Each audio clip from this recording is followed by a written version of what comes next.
Hello students, start करते हैं आज का टॉपिक। लास्ट वीडियोस में मैंने आपको डिपार्टमेंटल अंडरटेकिंग के बारे में बताया था, उसका मीनिंग कि वो पार्ट ऑफ द गवर्नमेंट ही है और आपके डिपार्टमेंट्स क्रिएट किए जाते हैं, कंसर्न मिनिस्ट्री आपको उसको संभालती है सॉरी।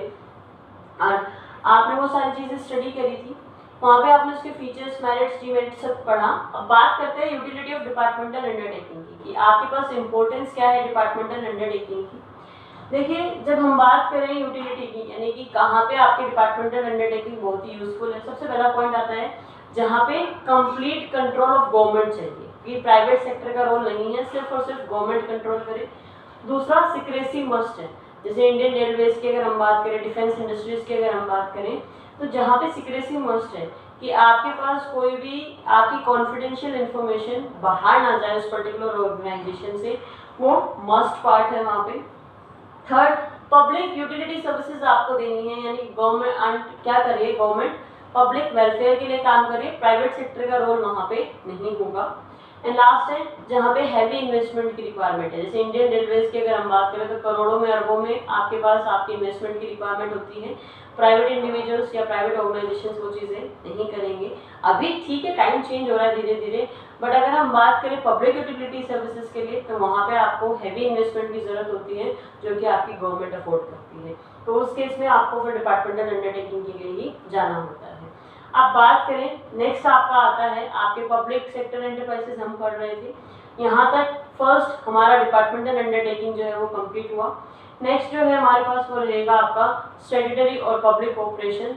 स्टैट्यूटरी और पब्लिक कोऑपरेशन की जब हम बात करते हैं, स्टैट्यूटरी लीगल या आपके पास पब्लिक कोऑपरेशन की जब हम बात करें, तो यहाँ पे ये वो टाइप का आपके पास इनकॉर्पोरेटेड एंटरप्राइजेस है जो कि आपके स्पेशल एक्ट के थ्रू बनता है। यानी कि मैंने आपको बताया था पब्लिक सेक्टर में भी दो टाइप्स होंगे, इनकॉर्पोरेटेड और आपका नॉन इनकॉर्पोरेटेड। जैसे डिपार्टमेंटल अंडरटेकिंग अलग से एक पार्ट बना करके क्रिएट कर दिया जाता है, गवर्नमेंट का ही हिस्सा है, बस एक डिपार्टमेंट बना दिया।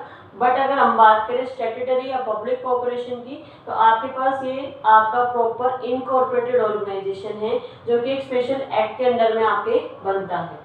अब आपके पास जैसे स्पेशल एक्ट के अकॉर्डिंग बन रहा है तो इसकी एक सेपरेट लीगल एंटिटी होगी।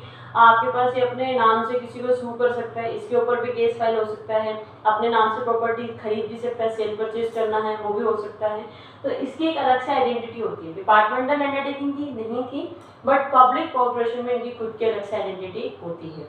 अगर हम बात करें आपके एग्जांपल्स की, तो Life Incorporation of India, Reserve Bank of India, आपकी Industrial Development Bank of India, Food Corporation of India, आपके एयर इंडिया, ये सभी एग्जांपल्स हैं और बहुत आपको गूगल से और आपके में भी मिलेंगे आपके पब्लिक कॉर्पोरेशन के एग्जांपल। जैसे आरबीआई की अगर हम बात करें तो स्पेशल एक्ट, यानी कि आपके पास आपका पार्लियामेंट में एक्ट पास हुआ था 1934 में, तो special act under the 1934 act, वहाँ पे उस से पास होकर के फिर आपका रिजर्व बैंक ऑफ इंडिया का फॉर्मेशन हुआ था। तो आपकी रिजर्व बैंक ऑफ इंडिया आप जानते हैं, एपेक्स बैंक है आपकी कंट्री का, सेंट्रल बैंक है आपकी कंट्री का, अलग से पावर्स हैं और आप इसके बारे में इकोनॉमिक्स में डिटेल में पढ़ेंगे भी कि क्या क्या पावर्स हैं आपके आरबीआई के और किस तरीके से वो चीज़ें कंट्रोल करता है मनी सप्लाई वगैरह को, तो वो आप जानेंगे आप इकोनॉमिक्स के सब्जेक्ट में भी। तो वो सारी चीज़ें हैं आपके पास कि आपका स्पेशल एक्ट है, आपकी एक अलग से आइडेंटिटी दे रहा है, अलग से पावर्स दे रहा है। स्टार्टिंग में जो फीचर्स, फर्स्ट फीचर आता है फॉर्मेशन। फॉर्मेशन हमने स्टडी किया कि आपके पब्लिक कॉर्पोरेशन जो है वो आपके पार्लियामेंट में एक स्पेशल एक्ट के पास होने के बाद ही आपके फॉर्म होते हैं। सेकंड, ओनरशिप की अगर हम बात करें, कंप्लीट ओनरशिप आपकी गवर्नमेंट की रहती है। मैनेजमेंट की अगर हम बात करें, डायरेक्टर्स को नॉमिनेट किया जाता है। जैसे सेकेंड यूनिट में आपने पढ़ा था कंपनी में कि आपके पास प्रॉपर एक प्रोटोकॉल होता है, आपके वहाँ पे जैसे आपके जो शेयर होल्डर्स होते हैं वो नॉमिनेट करते हैं डायरेक्टर्स को, तो ऐसे यहाँ पे नॉमिनेट किया जाता है आपके डायरेक्टर्स को आपके पब्लिक ऑपरेशंस में, और फिर आपके पास आपके वो लोग जो हैं उसकी पर्टिकुलरली मैनेजमेंट को रूल आउट करते हैं। फाइनेंसिंग की हम बात करें, फाइनेंसिंग कहाँ से मनी आएगा, गवर्नमेंट फुली फंड करती है, बट इन केस अगर ज़रूरत है, नीड अराइज होती है, तो आपके पब्लिक ऑपरेशन पब्लिक से भी बोरो कर सकते हैं। डिपार्टमेंटल अंडरटेकिंग में ऐसा बिल्कुल नहीं था, बट आपके पास अगर हम बात करें पब्लिक ऑपरेशन की, तो आपके पास पब्लिक ऑपरेशन पब्लिक से भी बोरो कर सकते हैं।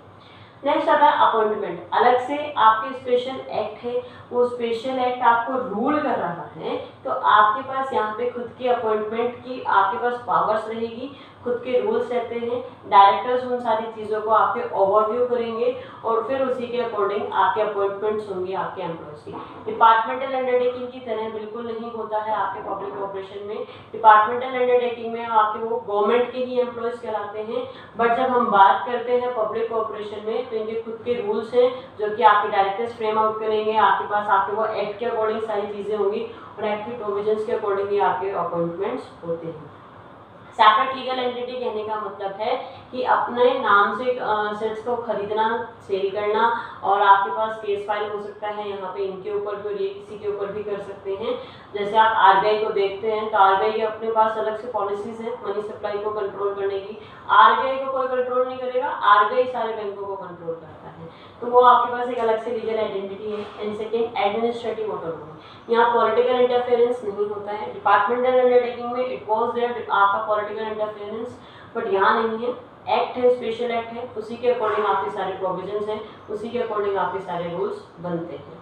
तो आपने यूटिलिटी पढ़ा, डिपार्टमेंटल अंडरटेकिंग का वो कंप्लीट हो चुका है हमारा डिपार्टमेंटल अंडरटेकिंग वाला पार्ट। स्टैट्यूटरी कोऑपरेशन, नाम में कंफ्यूज मत रहिएगा, statutory cooperation and public cooperation is one and the same thing.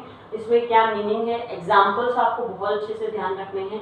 आपके पास दूरदर्शन की अगर मैं बात करूँ कि दूरदर्शन क्या है तो आपको पता होना चाहिए डिपार्टमेंटल अंडरटेकिंग है। इंडियन रेलवेज की हम बात करें तो आपके पास है तो वो पब्लिक सेक्टर एंटरप्राइजेस का पार्ट, बट उसमें भी वो डिपार्टमेंटल अंडरटेकिंग आता है। बट मैं अगर आपको एग्जाम्पल दूँ एफसीआई का, ये क्या है, तो your answer will be your statutory cooperation.